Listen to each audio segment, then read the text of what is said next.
The hour. This is the hour for which we've waited in rain and sunshine, this 2nd of June, 1953. Sir Winston Churchill, Mr. St. Laurent of Canada, with other Prime Ministers of the Commonwealth, drive to Westminster to witness the coronation of Queen Elizabeth. Here, with a captain's escort of household cavalry, comes the procession of the mother and sister of our Queen, Queen Elizabeth and Princess Margaret.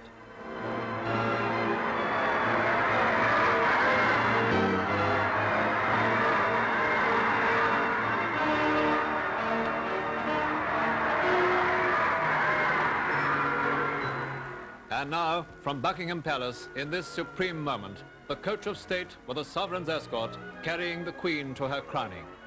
A figure of serene composure, graceful, dignified, and happy, with her husband, the Duke of Edinburgh, by her side. This is the hour.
Down the long, broad avenue of the Mall towards the Admiralty Arch, the Queen's procession moves slowly onward through the crowds of cheering people who waited to show their loyalty and their affection.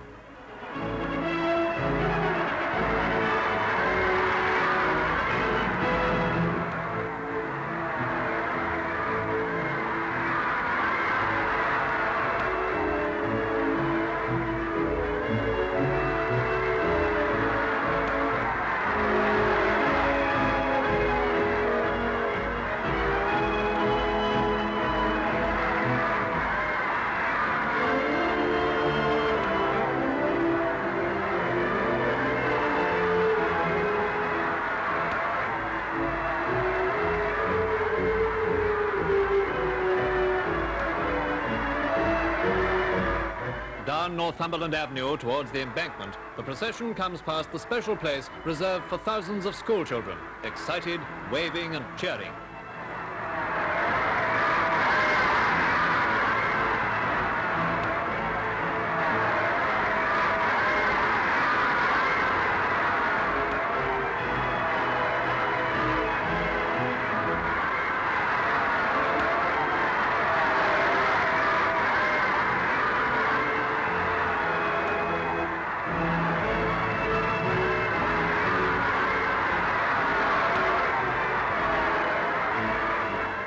And so to Westminster Abbey, where this young and lovely girl, who has dedicated herself to a life of service, will be crowned as our kings and queens have been crowned throughout the centuries.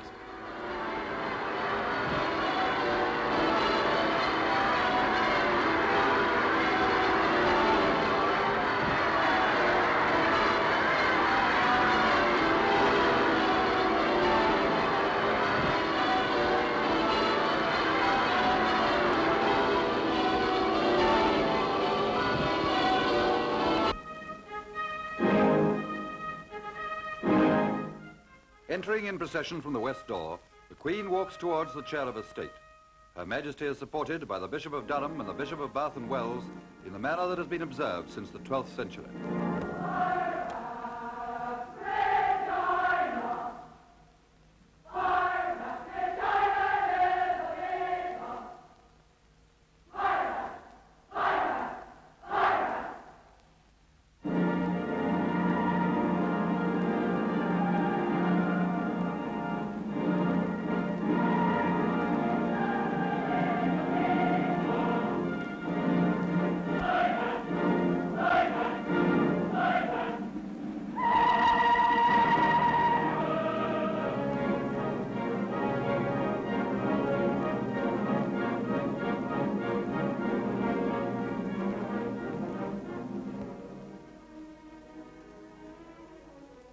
first rite in the ceremonial is the recognition. I here present unto you Queen Elizabeth, your undoubted Queen. Wherefore all you who are come this day to do your homage and service, are you willing to do the same?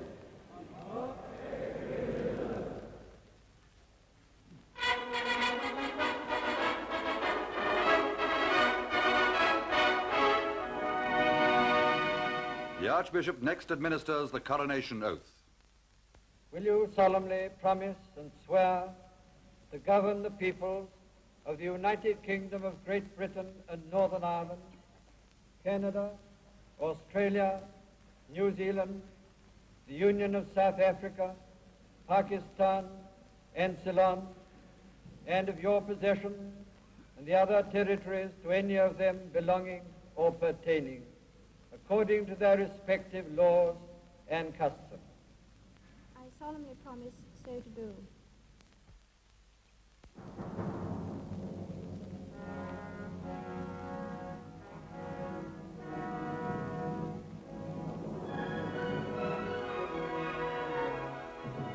The Queen goes to the altar and lays her hand upon the Holy Gospel.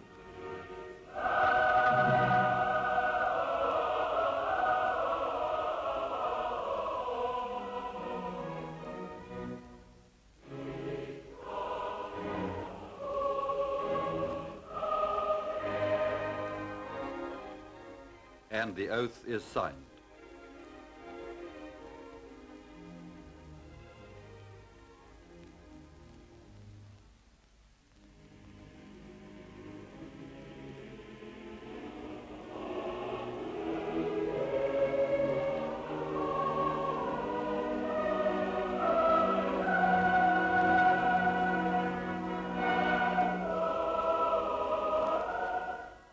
Returning to the chair of estate, the Queen receives the Bible from the moderator of the General Assembly of the Church of Scotland. Our gracious Queen, to keep your Majesty ever mindful of the law and the gospel of God as the rule for the whole life and government of Christian princes, we present you with this book, the most valuable thing which the world affords.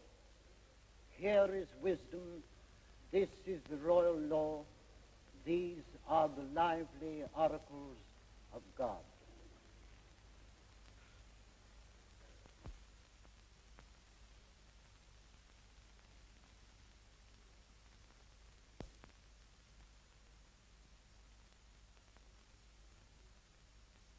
Following the first part of the communion service, the Queen is divested of her robes of state and prepared for the anointing.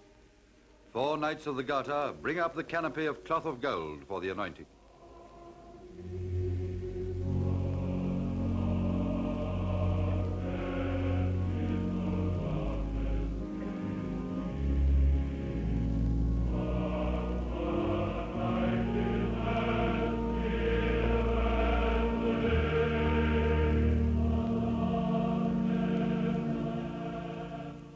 Then the Dean of Westminster and the Mistress of the Robes put on the robes of authority, the colobium sindonis and the supertunica of cloth of gold.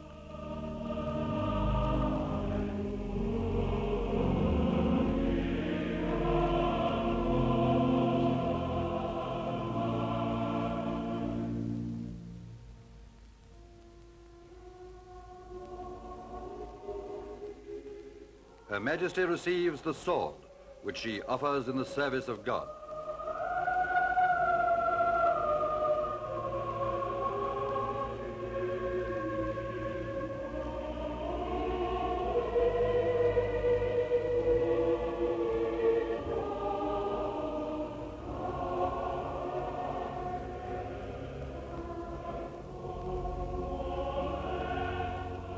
Then follows the investment of the robe royal and stole royal.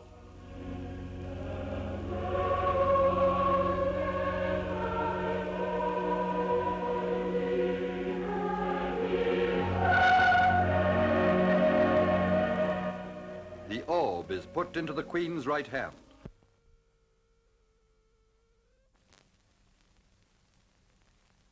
The reminder that the world is subject to the power and empire of Christ.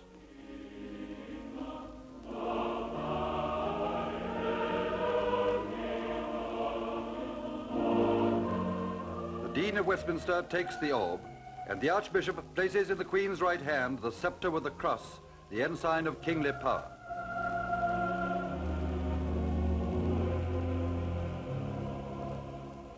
And in the left hand, the rod with the dove, the emblem of mercy.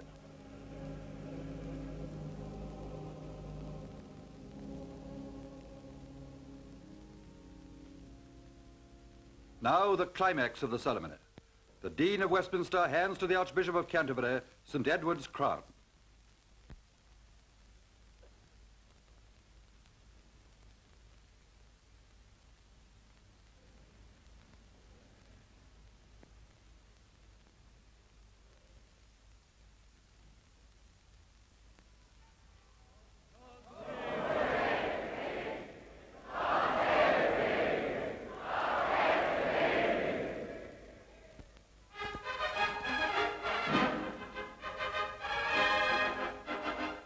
It is the only occasion on which this crown is worn.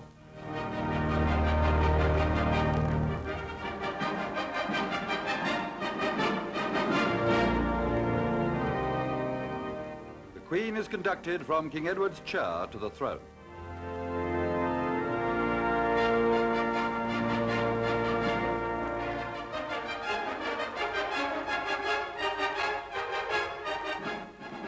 The Queen has handed over her sceptre and rod in order to acknowledge the homage, first of the Archbishop of Canterbury.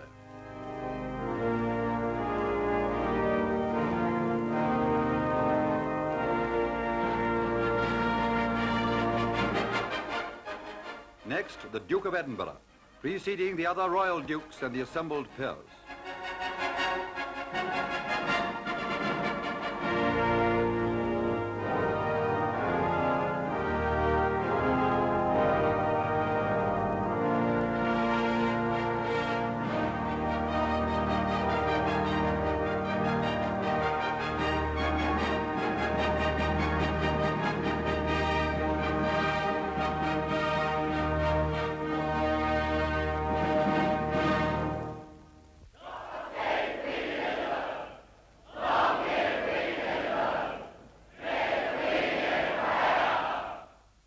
Homage is followed by the withdrawal to the chapel of St. Edward, where St. Edward's crown has been put off. And the Queen returns wearing the imperial state crown, her robes and train.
In London was the crowning of our Queen. But long before the Queen was due to leave the Abbey, the head of the great procession was moving off. In front were regimental bands, and then came men of the services and police forces of the colonies. Here in Trafalgar Square, led by 4 troopers of the Household Cavalry, follows a contingent from Canada.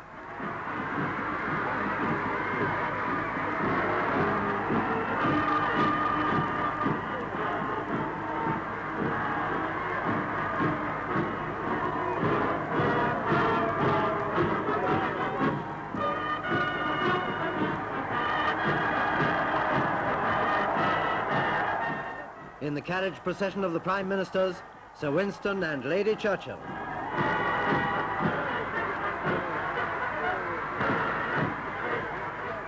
Now at the Abbey, the carriage procession of the princes and princesses of the blood royal. and the rain is coming down in earnest. Then the procession of Her Majesty the Queen Mother and Princess Margaret.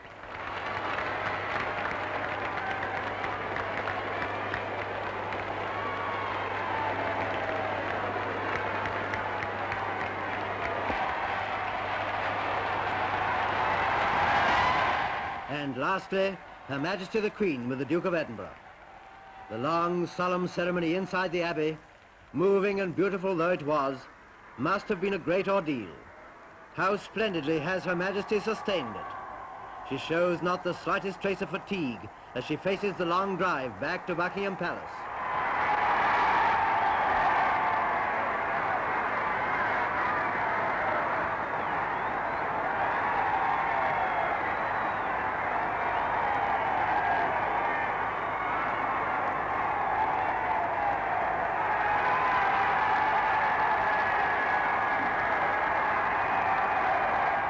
Far ahead, at the gates of Hyde Park, the men of Australia include VCs and soldiers back from Korea.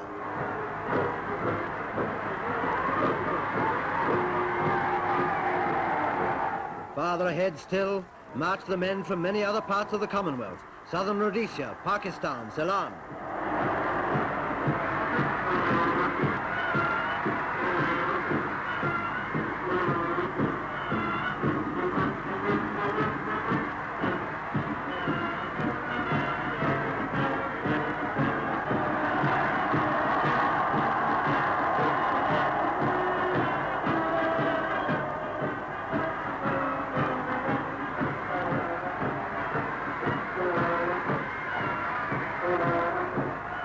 At Piccadilly Circus, New Zealanders proud in their country's part in the British triumph at Everest, a shining achievement to add to this Coronation Day.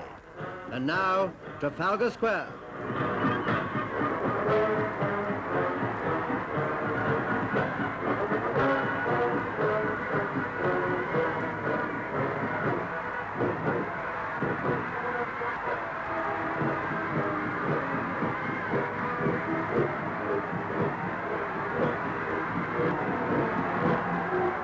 Part of the procession has now almost reached the palace, and from this vantage point on the long route, we see men of the regiments of the British Army.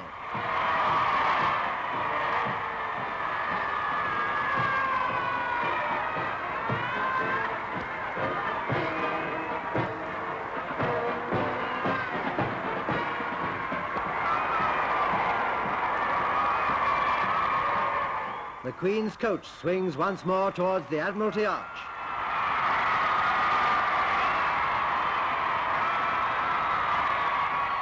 The long day is nearly done. Despite the weather, a day of triumph, a day of fulfillment, a day of splendid, unforgettable memories. The months of planning and the weeks of patient rehearsal have been repaid in full measure.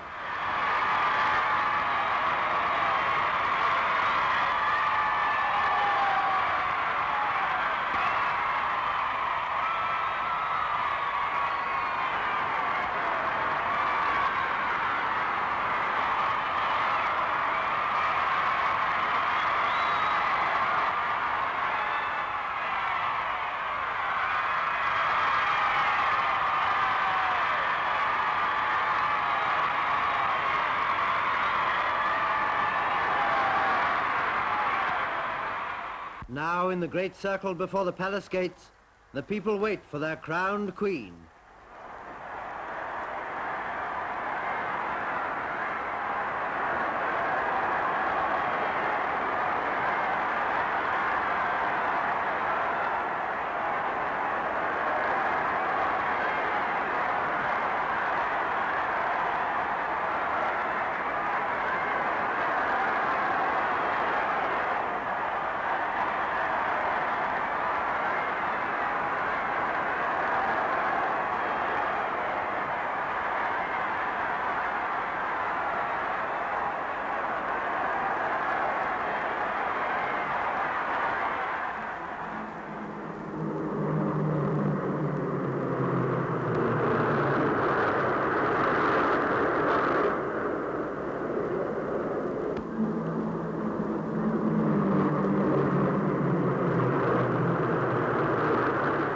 This is our Queen, who has asked that we shall pray for her. With all our heart and mind, we solemnly pray and say with joy and fervor, long live the Queen.